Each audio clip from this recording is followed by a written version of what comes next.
갈라디아서가 생겨난 이 배경에 대하여 약간의 이해가 있어야 합니다. 이 갈라디아인들은 이 사도 바울에 의해서 이 복음을 들었습니다.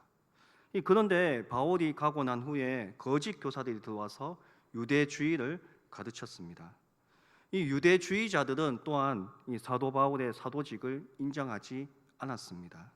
그래서 바울은 이 자신의 사도직을 설명함과 동시에 이 유대주의의 잘못된 부분을 지적합니다.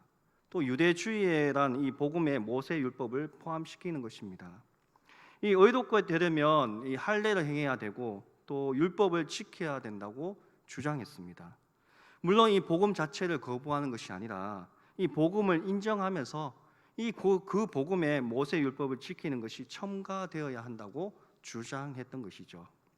이러한 주장이 갈라디아 교회 안에 적잖은 혼란을 가져왔기 때문에 이 바울은 이 복음에서 떠난 사람들 다시 돌아오게 하고 또 마음이 혼동이 일어난 사람들 안정시켰습니다. 그리고 순수한 믿음의 사람들의 믿음을 경고케 하기 위해서 이 갈라디아서를 기록했습니다.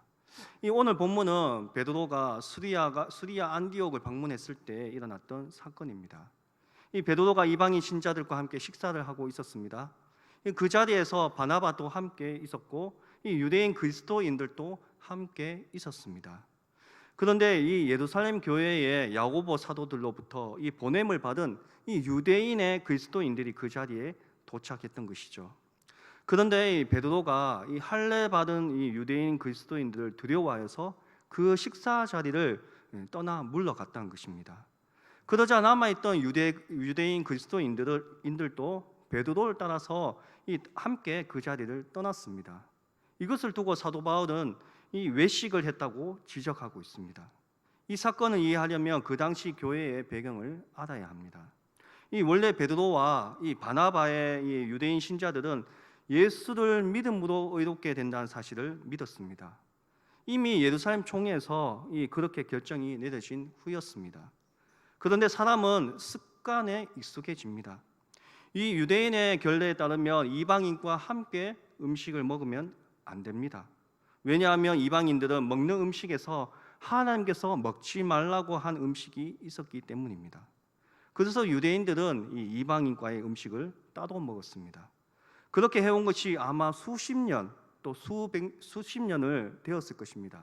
그런데 순간적으로 이 유대인들에게 이 유대인의 의식을 지키지 않는다는 비난을 받을까봐 두려워서 이방인 신자들과 함께 식사하던 그 식탁에서 떠나버렸던 것이죠. 이 베드로를 대표로 해서 그 자리에서 함께 식사를 하던 사람들은 다 그리스도인들이었습니다. 그들이 그리스도인들이라는 것은 이미 예수 믿기 전에 이 유대인들이 지키던 잘못된 관습을 벗어 던진 자들이라는 것을 얘기하는 것입니다. 그럼에도 불구하고 그들 모두는 사람을 의식하는 바람에 의식을 하고 말았던 것이죠. 우리는 여기서 이 습관이 얼마나 중요한 것을, 무서운가를 알게 된다는 것입니다. 예를 들어서 차를 몰고 갔을 때 자주 그런 것을 경험하게 되죠.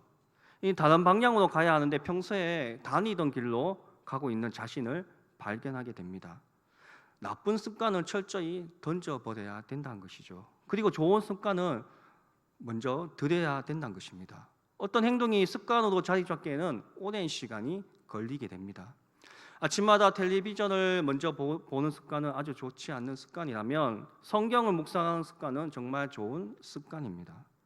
베드로는 사람을 외모로 보지 않기로 결정한 그리스도인이었고 그것을 그리스도께서 직접 철저하게 훈련받은 사람이었습니다. 이 사람을 기쁘게 하지 않고 하나님을 기쁘시게 하기로 철저히 훈련받은 사람이었던 것이죠. 그런데 베드로는 순간적으로 넘어지고 만 것입니다. 물론 그도 한때는 철저한 편견에 빠져 있었습니다. 사도행전 10장 말씀에 보시면 그가 얼마나 큰 편견에 빠져 있는지를 알 수가 있습니다. 잘못된 전통과 이 관습에서 벗어나지를 못했던 것입니다. 그때 당시 베드로는 이미 그리스도인을 믿고 있는 그리스도인이었고 사도였습니다. 그럼에도 불구하고 오랫동안 길들여져서 온 습관을 뿌리치지 못하고 있었습니다. 그것은 바로 사람을 외식하는 습관이었습니다. 사람을 의식하는 습관이었죠. 이것을 영어로는 블라인드 스팟이라고 합니다. 가리워진 부분이란 뜻이죠. 베드로는 철저히 사람을 의식했고 외모로 사람을 판단했습니다. 그러한 그가 드디어 모든 편견을 뿌리치고 이 사람을 외모로 보지 않기 시작했던 것입니다. 성도 여러분, 그토록 근심했던 베드로의 편견을 깨뜨리는 것이 무엇일까요? 무엇이 베드로의 편견을 깨뜨려 버렸을까요? 하나님의 계시입니다. 대저 하나님의 계시가 아니며 인간의 편견과 이 간섭의 전통은 결코 깨어지지 않는다는 것입니다. 하나님의 계시가 임해야 생각이 바뀌게 된다는 것이죠. 발상의 전환이 이루어진다는 것입니다. 이것을 패러다임이라 하고 변경이라고 합니다. 이 하나님의 계시의 말씀을 날마다 묵상하고 주야로 묵상함으로써만이 생각의 전환을 이룰 수가 있다는 것입니다. 또한 발상의 전환을 이룰 수 있으며 또 습관의 전환을 이룰 수도 있고 또 가치관의 전환을 이룰 수도 있고 세계관의 전환을 이룰 수도 있다는 것입니다. 이 편견과 이 잘못된 간섭과 전통을 깨부수는 데는 이 계시의 말씀 외에는 없다는 것이죠. 편견과 악습의 고리를 끊어버리려면 계시의 말씀을 경험해야 되고 또 말씀의 능력을 경험해야 된다는 것입니다. 편견과 악습의 고리를 생각보다 즐깁니다. 베드로를 보면 잘 알 수 있죠. 본문에 보니까 하나님의 계시로 인해서 잘못된 간섭을 던져버렸던 이 베드로가 또 치명적인 실수를 저지르고 맙니다. 이것을 볼 때 우리는 무엇을 깨닫게 됩니까? 생각이 한번 바뀌어졌다고 해서 항상 그대로 있는 것이 아니라는 것을 알 수가 있다는 것입니다. 하나님의 계시의 말씀으로 날마다 바뀌어진 생각을 점검하고 확증하는 훈련을 해야 한다는 것을 알 수가 있는 것이죠. 베드로의 외식에서도 우리가 발견한 교훈이 무엇입니까? 첫 번째는 아무리 영적으로 성숙한 사람이라도 실수를 할 수가 있다는 것입니다. 영적인 거인이라 할지라도 그가 인간인 이상 치명적인 결점이 있을 수도 있다는 것입니다. 여러분 주변에 영적으로 성숙한 사람이 실수를 저지를 때 너무 시험에 들지 마시기를 바랍니다. 그가 신이 아니라 인간이라는 사실을 항상 기억하시기를 바랍니다. 이것은 연약한 믿음을 가진 사람에게는 큰 보호막이 됩니다. 여러분이 따르는 지도자에 대하여 실수하고 용납하지 않겠다는 자세로 대하는 것은 굉장히 어리석은 행동이라고 할 수가 있습니다. 지도자 역시 사람인지라 실수하지 않을 것처럼 말하고 행동한다면 어리석은 것입니다. 베드로 외식은 그 좋은 증거가 된다는 것이죠. 아마 영적인 지도자나 가르치는 자리에 있는 사람이 가장 많이 빠지는 가오가 있다면 외식이고 위선입니다. 이 지도자들이 왜 외식을 하고 위선을 부립니까? 사람을 기쁘게 하려는 이 마음을 풍기기 때문입니다. 베드로의 외식이 보여준 두 번째 교훈은 사람을 기쁘게 하려는 것은 무서운 결과를 가져온다는 것입니다. 내가 어떤 사람을 두려워하게 된다면 그 사람을 기쁘게 하려고 합니다. 그래서 지도자들이 가장 흔하게 쓰는 수법이 공포 분위기를 조성하는 것입니다. 권위적인 것이 된다는 것이죠. 그것이 사람을 다스리는 가장 쉬운 방법이기 때문입니다. 그러니까 권위적인 자리에 앉은 사람은 아래 사람을 겁주지 말아야 된다는 것입니다. 왜냐하면 이 아래 사람으로 하여서 이 외식과 위선의 죄에 빠지게 하기 때문이죠. 그렇게 된다면 이 아래 사람이 죄를 범하는 것이 아니라 본인 자신도 이 죄를 범하게 된다는 것입니다. 그러므로 우리는 비록 권위자가 두렵게 한다고 할지라도 두려워하지 말아야 된다는 것이죠. 잠언 29장 25절 말씀에 보면 사람을 두려워하며 올무에 걸리게 되거니와 여호와를 의지하는 자는 안전하리라고 되고 있습니다. 이 사람을 기쁘시게 하거나 두려워한다면 올무에 걸리게 된다는 것입니다. 베드로는 사람을 의식하고 또 사람을 두려워하다가 이 치명적인 실수를 범하고 말았던 것입니다. 베드로의 외식이 보여주는 세 번째 교훈은 나쁜 행위가 가지고 있는 영향력을 생각보다 그 여파가 크다는 것이죠. 여러분 이 전염병 아시죠? 얼마나 무섭게 퍼져갑니까? 이처럼 이 나쁜 행위와 또 나쁜 소식과 나쁜 말은 전염병처럼 무섭게 퍼지게 되어 있습니다. 베드로 한 사람이 외식하니까 덩달아서 바나바까지도 외식했고 또 여러 유대인 그리스도인들이 따라서 외식했던 것입니다. 성도 여러분들은 이 다른 사람을 너무 의식해서 외식하는 것이 일이 없습니까?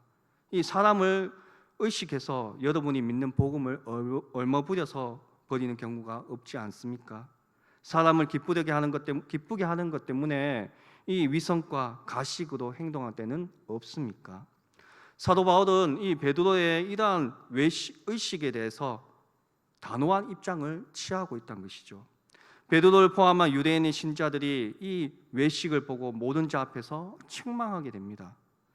참 어려운 부분입니다. 잘못된 가르침이나 또 외식을 보고 방치하라는 것은 이 쉬운데 바울처럼 지적하고 책망하는 일은 어려운 일이란 것이죠. 건면하지 않으면 다른 사람이 이 외식에 유혹되기 때문에 이 바울은 지적하기로 결정한 것 같습니다. 바울의 태도는 단호합니다. 이 복음에 대한 열정으로 가득 차 있습니다. 이 바울은 아주 민감하게 대응하고 있습니다. 이 사도 바울의 민첩성이 엿보입니다. 이러한 민첩성은 꾸준하게 훈련되어야 가능합니다. 운동선수가 그렇지 않습니까? 훈련을 꾸준히 하면 반사력이 좋아집니다. 이 반사신경이 아주 발달되어진다는 것이죠. 이런 상황 속에서 이 베드로의 외식을 적절하게 지적하고 책망할 수 있다는 것은 굉장한 반사력이라고 할 수가 있습니다. 바울의 책망 내용이 무엇입니까? 베드로가 유대인이면서 이방인처럼 행동한 것입니다. 유대인이면서 유대인처럼 행동하지 않은 것입니다. 그러니 유대인으로서 유대인답게 행동하지 않으면서 어떻게 이방인을 유대인답게 살게 할 수 있느냐는 것이죠. 베드로가 유대인이면서 이방인처럼 행동한 것이 무엇입니까? 이방인과 함께 식사를 한 것입니다. 유대인이 이방인과 식사를 함께 했다는 것은 이미 이방인처럼 행동한 것입니다. 베드로가 이방인과 식사를 함께 했다는 것은 이 유대인과 이 이방인 사이에 차별을 두지 않는다는 얘기입니다. 이것이야말로 복음적인 행동입니다. 그리스도의 복음은 인종을 차별하지 않기 때문이죠.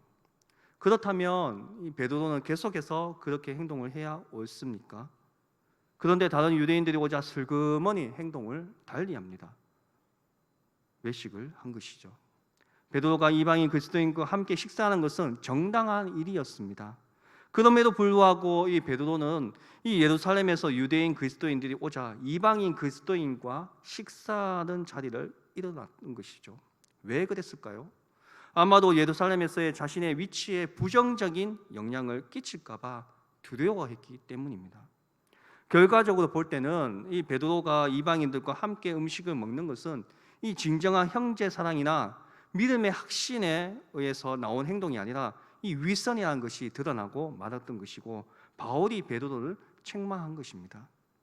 베드로는 정형적인 유대인입니다. 베드로는 율법의 내용을 잘 알고 있었고 이 복음의 내용에 대해서도 정통했습니다. 그러므로 베드로는 더 이상 유대인답게 행동할 필요가 없어졌던 것이죠. 그러나 베드로는 자기 모순에 빠졌습니다. 이 복음 안에 살면서도 율법으로 돌아가 버렸던 것이죠. 왜냐하면 이 사람을 두려워하는 것 때문에, 사람을 의식하는 것 때문에, 사람을 기쁘게 하는 것 때문에 외식을 하게 된 것입니다. 앞에서도 말씀드렸듯이 우리가 여기서 잘못된 습관이 힘이 얼마나 강한지를 충분히 알 수가 있다는 것이죠. 베드로의 실수가 미치는 치명적인 영향력 때문에 사도 바울은 여러 사람이 있는 면전에서 이 베드로를 책망했던 것입니다. 이 바울의 이런 모습은 그가 하나님을 두려워한다는 사람이라는 것을 알 수 있고 그가 뒤에서 욕하지 않은 사람이라는 것을 알 수가 있습니다. 이 사건을 거울 삼아서 바울은 15절 이하에서 믿음으로 의롭게 되는 진리에 대해서 설명을 하고 있습니다. 바울은 먼저 사람이 의롭게 되는 것은 율법의 행위에서 난 것이 아니라 철저히 그리스도를 믿음으로 되는 것이라고 선언하고 있습니다. 우리는 여기서 율법에 대하여 잘 이해해야 하고 또 율법의 행위에 대하여 잘 이해해야 합니다. 율법이라고 할 때는 이 무게 중심이 하나님께 있습니다. 그러나 이 율법의 행위라고 할 때는 무게 중심이 사람에게 있습니다. 율법은 의로운 것입니다. 왜냐하면 이 율법을 주신 하나님이 의로우신 분이시기 때문이죠. 하나님께서 이 은혜 보답의 방편으로 율법을 주셨습니다. 다시 말해서 하나님의 사랑의 표현입니다. 이스라엘 편에서 하나님과의 언약 관계를 원하니까 그 언약 관계를 유지하는 방편으로 주신 것이 율법입니다. 하나님의 은혜를 잊지 않고 그 율법을 순종하는 것으로 하나님과의 언약 관계를 유지하게 된다는 것이죠. 하나님을 의지하고 하나님의 은혜를 의지하는 것으로 유지되는 관계입니다. 그러나 우리가 알고 있듯이 인간은 의로운 존재가 되지 못합니다. 인간이 만들어낸 생각과 말과 행동은 불의합니다. 이것은 우리가 에스겔서를 통해서 이미 확인했습니다. 하나님과 이스라엘 관계, 또 이스라엘의 백성과 하나님과 관계는 이 이스라엘 백성이 신세를 지는 관계입니다. 다시 말해서 하나님의 은혜를 입는 관계라고 말할 수가 있는 것이죠. 그래서 어느 순간 이스라엘 백성들은 이 하나님으로부터 은혜를 입는 관계를 원치 않고 하나님의 은혜를 잊어버리고 거부하기 시작했던 것입니다. 이스라엘 백성은 살며시 이 자신들의 잘남과 공로를 드러내고자 했습니다. 이 하나님의 은혜에 보답하기 위해서 율법을 지키는 것이 아니라 율법을 지킴으로써 이 자기의 의를 드러내려고 했던 것이죠. 이것이 바로 교만입니다. 사람이 교만해지며 은혜를 잊어버립니다. 은혜를 저버리게 된다는 것이죠. 더 이상 하나님을 드러내려고 하지 않고 자기 자신을 드러내려고 합니다. 구원은 하나님의 언약과 은혜를 믿음으로 받아들이는 것입니다. 그런데 이스라엘 백성은 이 하나님의 언약과 은혜를 무시하고 믿음에 반대하는 것으로 행위를 들고 나왔던 것입니다. 율법을 지킴으로 의롭게 될 수 있다는 것은 생각으로 율법을 지키려고 했던 것이죠. 오늘 본문에 나오는 율법의 행위는 믿음에 반대되는 것으로서 행위를 말하는 것입니다. 율법을 지킴으로 의로워질 수 있다는 생각으로 지키는 율법의 행위입니다. 이것은 마치 아직 아버지로부터 독립을 해서는 안 되는 어린 아들이 갑자기 아버지, 더 이상 아버지는 필요 없습니다. 저는 독립하겠습니다. 라고 말하는 것과 같다는 것입니다. 탕자 비유에 나오는 큰아들처럼 말이죠. 유대인들이 율법을 왜 지키려고 합니까? 물론 한때는 하나님의 은혜에 감사해서 지키려고 한 때가 있었습니다. 하나님의 은혜가 놀랍고 또 하나님의 사랑이 감격스러워서 하나님을 사랑하는 마음으로 율법을 지키려고 했습니다. 그러나 어느 순간 이스라엘은 교만해져서 하나님의 은혜를 잊어버리고 자기 자신의 의로움으로 드러내기 시작했습니다. 그래서 율법을 지킴으로 의로워지려고 했던 것입니다. 오늘 본문에 나오는 유대인들이 이 율법을 지키려고 하는 이유는 이 율법을 지킴으로써 의로워지기 위해서입니다. 그러나 우리가 앞에서 살펴본 대로 율법은 그 율법을 지킴으로 의로워지라고 주신 것이 아닙니다. 하나님께서는 인간이 의롭다고 보지 않으셨고 의로워질 수 있다고 생각지도 않으셨습니다. 의인은 없나니 한 사람도 없다고 하지 않았습니까? 그러니 의롭지 못한 인간이 율법을 지킨다고 해서 의로워질 수가 없다는 것이죠. 또 의롭지 못한 인간이 율법을 지킨다고 해서 의로워질 수도 없습니다. 이것이 바로 하나님께서 인간을 바라보시는 입장입니다. 오직 베드로의 외식이 이것을 너무나 잘 증명해 주고 있다는 것이죠. 베드로는 순간적으로 사람들에게 의롭게 보이려고 하다가 외식하고 말하지 않았습니까? 바울은 16절에서 오직 믿음으로 의롭게 된다고 말하고 17절에서도 율법을 지켜서 의롭게 되려고 하는 것은 그리스도의 십자가를 헛되게 하는 것이라고 말씀하고 있습니다. 갈라디아에서 활동했던 바울이 이 대적자들이 주된 중심점은 누가 아브라함의 진정한 자손이었냐는 것입니다. 그들은 이 갈라디아인들을 아브라함의 언약과는 상관없는 자들라고 생각했던 것입니다. 갈라디아인들이 아브라함에게 주어진 약속들은 상속한 권리를 갖는 진정한 이 아브라함의 자손들이 되기 위해서는 이 그리스도에 대한 믿음 외에 할례와 이 율법을 받아들여야 한다고 주장했습니다. 이 대적자들은 그리스도를 믿는 믿음으로 반대하지 않았습니다. 그러나 그들은 이방인들의 경우에 할례와 또 율법의 그 하나님의 공동체 일원이 되기 위해서 이 추가적인 가입 요건이라고 생각했습니다. 이러한 사고는 갈라디아 교회 안에 이 심각한 신학적인 문제를 일으키게 된 것입니다. 새 시대에 오직 믿음만이 모든 인류, 즉 이 유대인뿐만 아니라 이방인들에게도 이 하나님의 백성 안에 들어오기 위한 필요 충분 조건이 된다는 것이죠. 이 할례와 율법을 믿음에 대한 보충물로 요구하는 것은 이 믿음 그 자체를 불충분한 것으로 만들어 버리는 것입니다. 할례의 율법 준수를 추가적인 이 요건으로 받아들이는 것은 그리스도의 속죄의 죽음을 무효로 만들고 그리하여서 이 하나님의 은혜를 헛되게 하는 것입니다. 오늘 본문의 21절 말씀에 보시면 만일 의롭게 되는 것이 율법으로 말미암으며 그리스도께서 헛되이 죽으셨니라고 말하고 있고, 또 이 갈라디아서 5장 4절 말씀에서도 율법 안에서 의롭다함을 얻으려 하는 너희는 그리스도에게서 끊어지고 은혜에서 떨어진다고 선언하고 있습니다. 로마서 4장 14절 말씀에서도 이 만일 율법에 속한 자들이 상속자이며 믿음은 헛것이 되고 약속은 파기되었느니라고 말씀하고 있습니다. 이 대적자들의 요구가 가져오는 이러한 심각한 이 결과 때문에 바울은 갈라디아서에서 이 율법에 대한 자기의 생각을 있는 그대로 밝히고 솔직하게 말하고 있는 것이죠. 우리가 율법의 기능을 여러 가지로 말할 수도 있지만 율법은 한 번도 하나님의 백성이 되기 위한 조건으로서 주어진 적은 없습니다. 하나님의 계획 속에서 한 번도 구원에 이르는 수단으로 의도된 적은 없었다는 것이 사도 바울의 입장입니다. 하나님께서 율법이 아닌 믿음으로 의도함을 받는 유일한 수단으로 이 의도한 것이 분명합니다. 16절에서 이 믿음이란 이 명사와 믿는다는 동사와 함께 나옵니다. 여기서의 믿음은 믿는 행동을 나타낸다는 것이죠. 16절 말씀해 보시면 사람이 의롭게 되는 것은 오직 예수 그리스도의 믿음, 이 믿음은 헬라어로 피스티스라고 합니다. 이 믿음으로 말미암은 줄 알므로 우리도 그리스도 예수를 믿나니, 이 헬라어로 에피스트 사멘이라고 이 동사로 진행이 됩니다.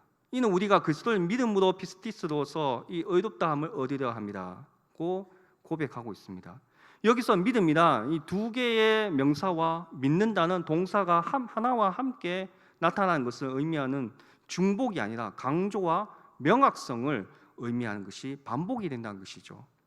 율법의 행위에는 공로에 대한 암시가 들어있다는 것입니다. 그러나 믿음에는 이 공로에 대한 어떤 암시도 없습니다. 어떤 공로적인 행위와도 상관이 없다는 것이죠. 왜냐하면 율법은 430년 후에 왔기 때문입니다. 믿음은 행위와 반대되는 것입니다.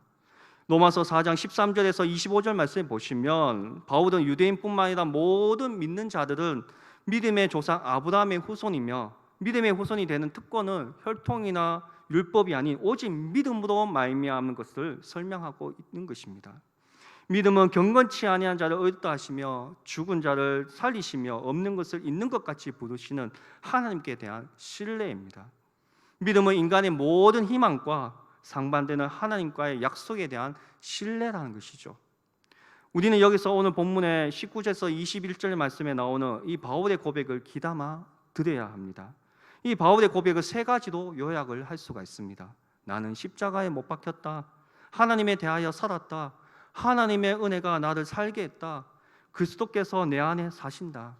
이것이 우리의 고백이 되시길 바랍니다. 예수 그리스도의 생명이 내 안에서 나를 이끈다는 것입니다. 이제 나와 삶은 예수 그리스도와 연합된 삶이며 이 내가 육체 가운데 사는 것은 그리스도를 믿는 믿음 안에서 사는 것이라고 고백하고 있는 것이죠. 이것은 높은 차원의 삶입니다. 이것이 살아가는 그리스도인은 외적으로 볼 때는 다른 상과는 다른 것 같이 하나도 없습니다. 그러나 고귀한 삶입니다. 왜냐하면 그의 삶을 유지케 하고 활동하게 하는 것이 믿음이기 때문입니다. 우리가 하나님을 기쁘시게 하려고 하고 또 힘있게 살려고 하지만 잘 안 된 이유는 그리스도를 믿는 믿음으로 살지 않고 율법의 행위로 살려고 하기 때문이죠. 율법의 행위로 어렵게 되려고 하는 것은 나 자신의 힘과 능력으로 살려고 하는 것입니다. 반면에 그리스도를 믿는 믿음으로 어렵게 되는 것은 그리스도의 능력과 은혜를 힘입어 사는 것입니다. 우리가 잘못 생각하고 있는 것 중에 하나는 이 율법의 행위로 의롭게 되려고 하는 것입니다. 인간은 결탄코 이 율법의 행위로는 의로워질 수 없는 존재이고 갈라디아서도 그런 말씀으로 핵심을 찌르고 있는 것입니다. 오직 믿음으로 의로워질 수도 있고 자유로워질 수 있다는 것이 갈라디아서의 전체의 핵심 내용입니다. 그래서 그리스도와 연합하는 것보다 중요한 것은 없다는 것이죠. 우리가 하루 중에 그리스도와 연합하고 혼자 생활할 때가 얼마나 많습니까?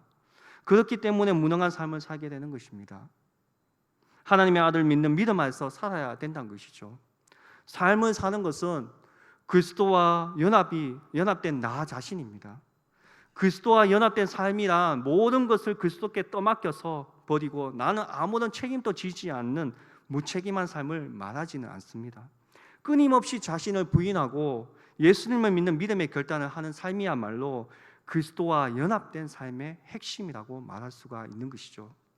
나의 힘으로 나 자신과 나 자신의 삶을 다스릴 수 없기 때문에 철저히 그리스도께 나 자신에 위탁하는 것이 그리스도와 연합하는 삶이란 것입니다. 우리가 이 그리스도와 연합한 삶을 살려면 율법의 행위로 의롭게 되려고 하는 나는 그리스도와 함께 십자가에 못 박혀 사실을 날마다 선포해야 된다는 것입니다. 그리고 이제 나는 철저히 하나님의 은혜로 사는 자라는 것을 인식해야 된다는 것입니다. 그리스도의 사랑으로 사는 자라는 것을 인식해야 된다는 것이죠. 그리스도께서 주시는 능력으로 살고 또 그리스도를 믿는 믿음으로 사는 자라는 것을 인식해야 된다는 것입니다. 율법에서 자유로워지려면 율법이 사라지든지 나 자신이 죽든지 둘 중에 하나가 되어야 된다는 것이죠. 그러나 율법은 생생하게 살아있으니까 내가 죽는 방법밖에 없다는 것입니다. 그래서 사도 바울은 지혜롭게 19절 말씀에서 내가 율법으로 말미암아 율법에 대하여 죽었나니 이는 하나님께 향하여 살려 함이라고 고백하고 있습니다. 이것이 우리의 고백이 되어야 된다는 것이죠. 율법은 그것을 지키지 않는 자에게 반드시 저주를 가져다 주니까 이 율법에 대하여는 아예 내가 죽어버리는 것이 최상의 방법입니다. 그러니까 율법에 대하여 죽는 것을 끝내면 안 되고 이 하나님을 향해서 살아야 된다는 것입니다. 이것이 바로 그리스도를 믿고 그리스도와 연합되는 삶입니다. 말씀을 맺고자 합니다. 사람이 의로워지려고 하는 태도는 생각보다 그 뿌리가 깊이 박혀 있습니다. 사람은 누구든지 자신이 옳다고 생각하고 싶은 욕망이 있습니다. 누가 나보다 잘못되었거나 틀렸다고 말하면 그것처럼 자존심 상하는 것은 없습니다. 사단이 누구보다 이 사실을 잘 알고 있기 때문에 인간의 자존심을 부추겨서 거짓된 복음을 가지고 들어옵니다. 인간이 율법을 지킴으로써 의로워질 수 있다는 이 가르침은 이 초대교회 때부터 아주 매력적인 거짓말이었습니다. 우리는 먼저 내 안에 스스로 의로워지려고 하는 마음이 있는지 없는지를 살펴보아야 된다는 것이죠. 정말 의롭기를 원한다면 겸손히 그리스도를 의지하기로 결단해야 된다는 것입니다. 그리고 그리스도를 믿는 믿음으로 살기로 결단해야 된다는 것입니다. 그리스도와 동떨어져서 행하는 어떤 노력도 다 헛될 뿐입니다. 아무리 선한 율법을 지키는 일이라 할지라도 헛된 결과로 끝나고 말 것입니다. 나는 율법으로 행하기에는 전적으로 무능한 자라는 사실을 인정하고 그리스도를 믿는 믿음으로 살기로 말합니다. 이 진리를 확고하게 붙들고 살아가야 된다는 것이죠. 선한 행위를 강조하고 종교의식을 강조하는 이들 앞에서 이 진리를 당당하게 외칠 수 있어야 된다는 것입니다. 그리고 우리의 삶 속에서 우리 그리스도인으로서 인해 살아가는 모습을 보여줘야 된다는 것입니다. 성도 여러분, 나의 신앙생활 속에서 내 안에 살아계시는 예수 그리스도께서 살아가는 모습이 내 삶에 온전히 드러나는 삶을 살기를 원하시고 또 그 삶을 통해서 승리하기를 원하시는 저와 여러분이 다 되시기를 주님의 이름으로 축복합니다. 기도하겠습니다. 하나님 아버지, 율법으로서가 아닌 믿음으로 구원받게 하시고 복된 주의 자녀로 살아가게 하시는 것을 감사드립니다. 기복신앙이나 자기주장이나 뜻을 섞은 도덕적 윤리나 인본주의 신앙이나 전통이 아닌 십자가를 통하여서 계시된 주님의 말씀을 믿음으로 구원받기를 원합나이다. 그리하여서 그 능력으로 살아가는 믿음의 사람, 죄에서 해방된 자유인으로 살아갈 수 있는 그리스도인이 되게 하여 주옵소서. 믿사옵고 우리 구주 예수 그리스도의 이름으로 기도드리옵나이다. 아멘.